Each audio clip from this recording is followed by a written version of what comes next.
زبان کو کنٹرول کرنے والے بہت تھوڑے، زبان قابو میں نہیں ہے، بڑے بڑے دینداروں کی قابو میں نہیں ہے، بولنے پہ آتے ہیں تو پگڑیاں اچھالتے ہیں، الزام، بہتان بازیاں، یہ ہماری سیاست ساری کیا ہے سوائے بہتان بازی کی اور کیا ہے؟ کسی کے پاس کوئی بنیاد نہیں ہے، کسی کے پاس کوئی پکی بات نہیں، اور سنی سنائی آ رہی ہے دیر رہی۔ اور گھریلو تبصرے کیا ہیں؟ فلاں نے یہ کر دیا، چاچے کے بچوں نے ایسے کیا، پھپھو کے بچوں نے یہ کر دیا، خالہ کے بچوں نے یہ کر دیا۔ گھریلو مجلسیں دیکھ لو، سوائے لوگوں کی عزتیں اچھالنے کے گھر میں اور کیا ہوتا ہے؟ اول تو موبائل سے فرصت نہیں، اور جو موبائل سے وقت مل جائے کہیں گھر والے اکٹھے بیٹھ جائیں تو ہماری آپس کی مجلسیں کیا ہیں؟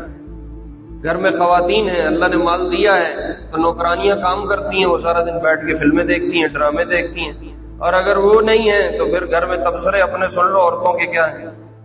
ایک دوسرے کو کوستے رہنا، ایک دوسرے کے شکوے کرتے رہنا، ایک دوسرے کی برائیاں کرتے رہنا، یہ بہترین چٹپٹے مسالے والی باتیں ان کو چاہیے۔ تو اس لیے ہمارا اجتماعی مزاج زبان کے کنٹرول کا نہیں رہا۔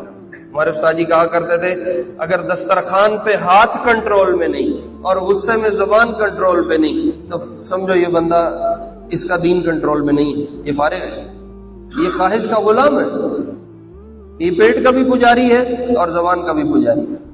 تو زبان قابو میں رکھنا، اللہ نے اس زبان کو عجیب کروٹیں دی ہیں، یہ کروٹ لیتی ہے تو خاندان جوڑتے ہیں، یہ کروٹ لیتی ہے تو نسلیں ٹوٹ کے تباہ ہو جاتی ہیں۔